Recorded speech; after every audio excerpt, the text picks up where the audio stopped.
For Danny Fallon.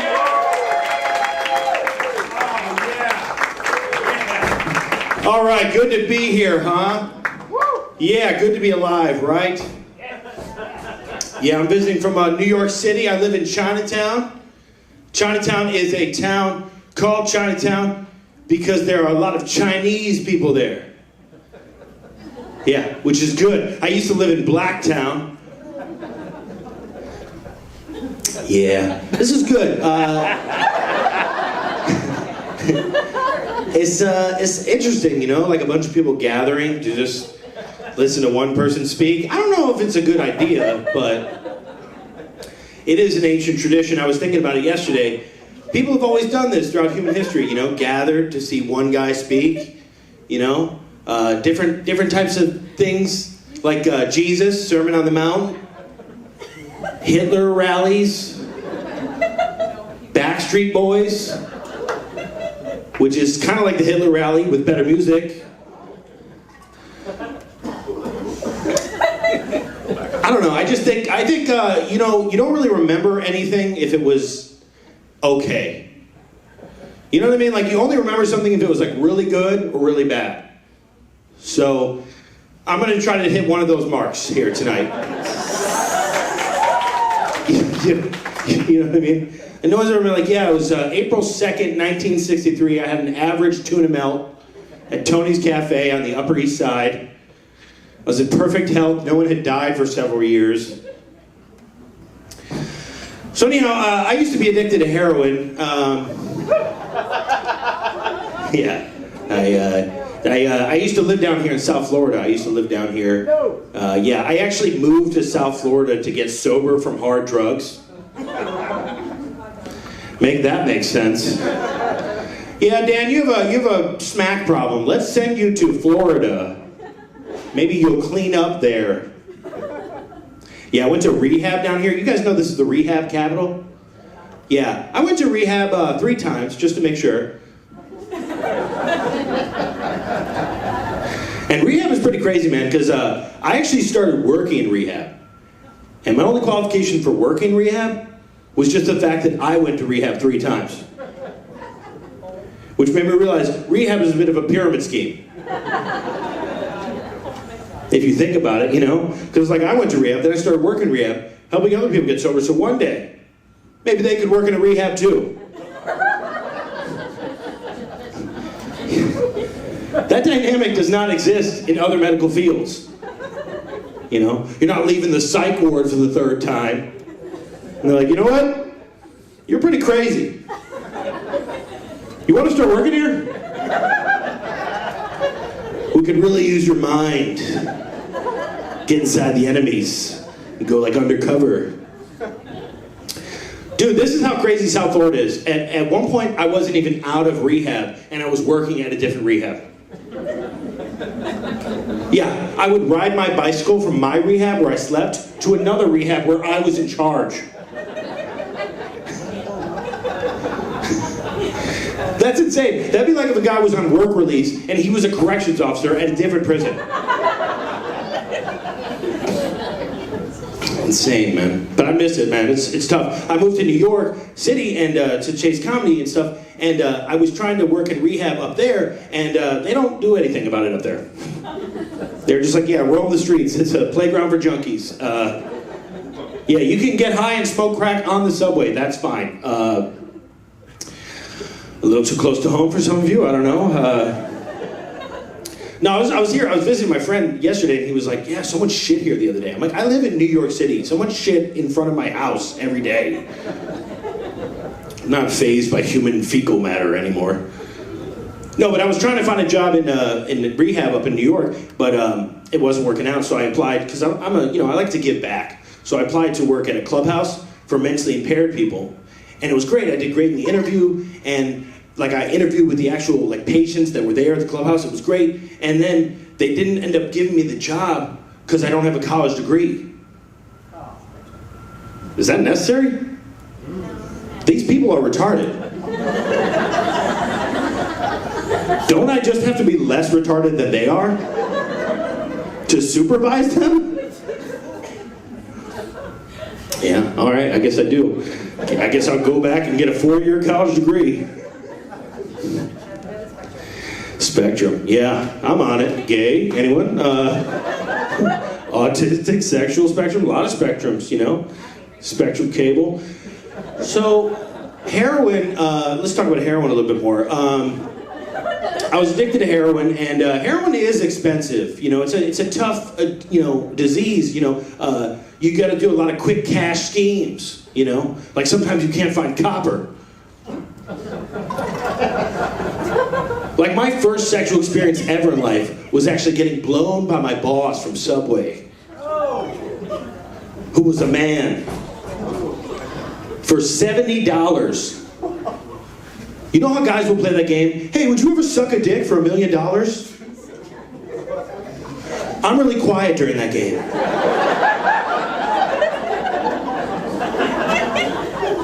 You know, because I've never sucked a dick, but I've done something very similar for much less.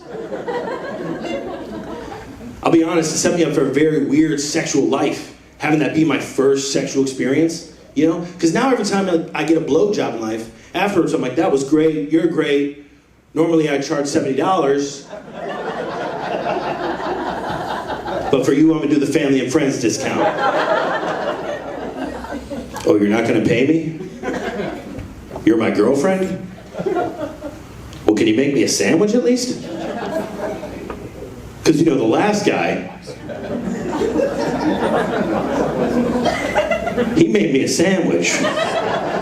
He made me a chicken teriyaki footlong with extra mayonnaise. Because we were at Subway. Yeah, that's a fun one. It's kind of like a woman make me a sandwich joke, but with your boss from Subway, you know? Which is fun. I'll be honest, I've been trying to find women that aren't my boss from Subway to blow me. You know, it's tough. It's hard, you know. It's hard to date, you know. I mean, people say that it's hard to date, you know. It's hard for me. I got erectile dysfunction, you know. Well, maybe not hard. That was a poor choice of words. The pregnant lady liked that one. That's good. Your man had no problem getting hard. We could safely conclude that. I don't think you can get anyone pregnant off a semi-chub, really. I caught it early, dude. I caught erectile dysfunction in my early 20s. That's a little early, but I think it's because my dick has an old soul. He's just trying to wear sweaters, you know? Read the Grapes of Wrath. Maybe if you wouldn't have beat me for 12 hours straight, I'd still work. Sometimes I think maybe it was all the drugs I used to do, you know? I don't know why they call them hard drugs. They made my pee-pee soft. I'm gonna take a sip of water now.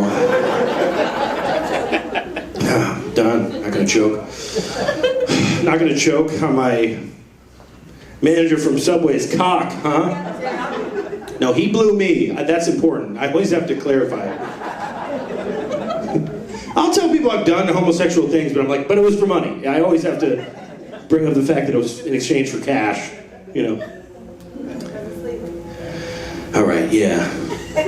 Good. No, I'm trying to find women. I feel like trying to find a girlfriend is kind of like shopping for a new car, you know? Except for I'm more in the used car budget zone, you know?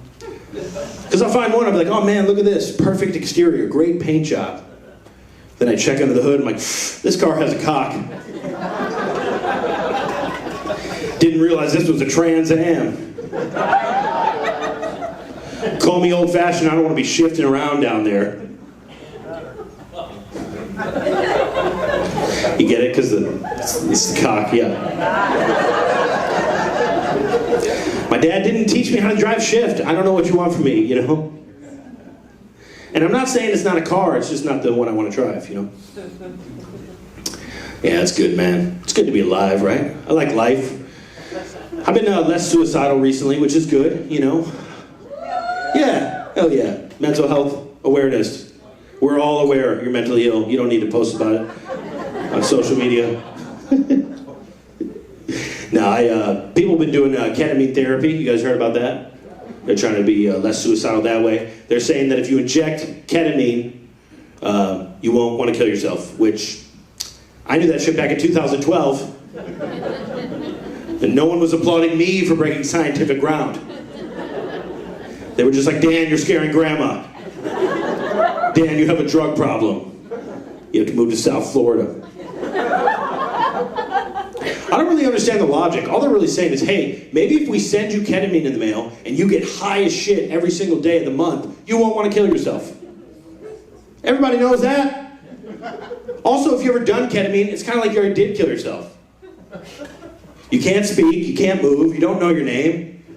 It's like a 30-minute free trial on suicide. Yeah, the logic here is like, yeah, you know what helps you not murder? A little murder as a treat. Speaking of murder, you guys like the show Dexter?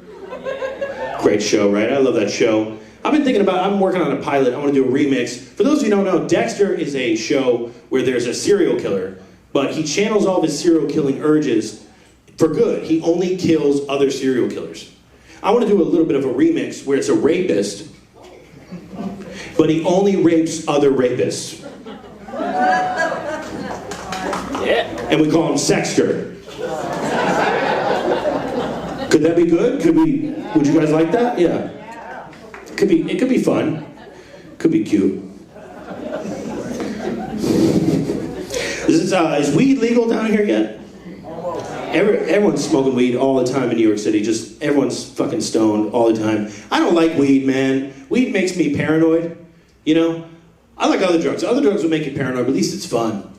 You know, the crystal meth makes you paranoid. But it's exciting. You get paranoid and meth, you're like, oh my God, the cops are coming. They're going to be here any second. They're going to come to that door. So you know what I should do? I should masturbate for 12 hours. That way, when the cops get here, I don't impregnate them. That's fun. That's a good time, you know? Smoking weed, that's dark. I'll just be sitting there trying to smoke weed, just like, dude, I would make a shitty father. That's why I like drinking booze. Drinking booze, you're just like, you know what? I'm going to become a father tonight.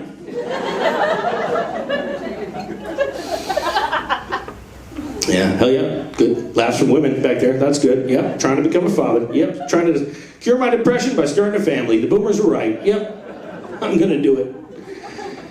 I like MILFs. You guys like MILFs? Yeah, I like MILFs. Like I said earlier, I got ED.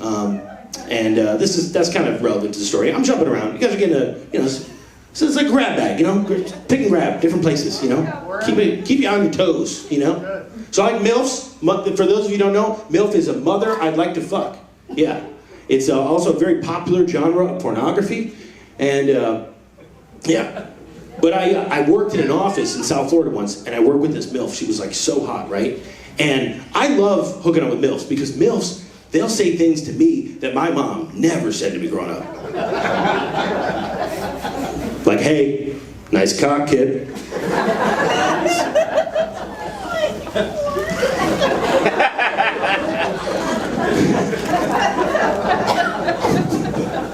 Or, I love you, Danny. No, I'm playing. My mom told me I have a nice cock, so.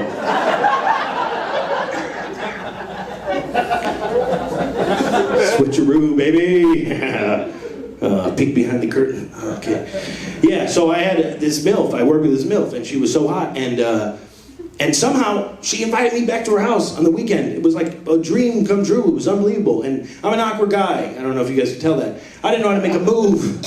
You know, I didn't know what to do. We were just like sitting there watching stand-up, which like, when you're young, you're so dumb. You just don't even know when women are like, yeah, like, let's watch stand-up. Like, yeah, like, I'm not trying to fuck you. Like, let's just watch stand-up. So I was just sitting there being all awkward. Anyhow, she had that New York charm, you know what I mean? So she smoothed it over. She was just like, she turned to me, she's just like, so you want me to suck your dick or nah?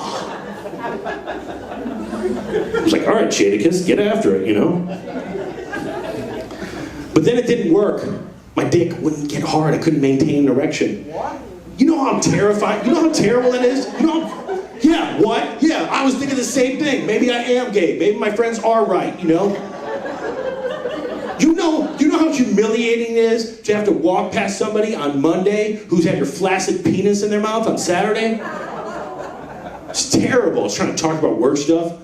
I was like, smooth it over. I was like, hey, can you email me that spreadsheet? She's like, I can't get it up. I was like, come on. She's like, you wish.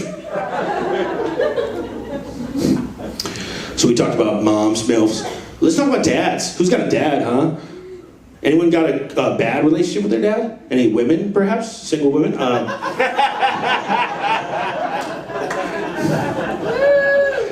I got a tricky relationship with my father, like sometimes he'll call me and I don't want to answer the phone because I'm in a good mood. That happened recently. He gave me a call and I didn't answer it. And, later that night, I don't want to be gross with you guys, but it was me. I was masturbating.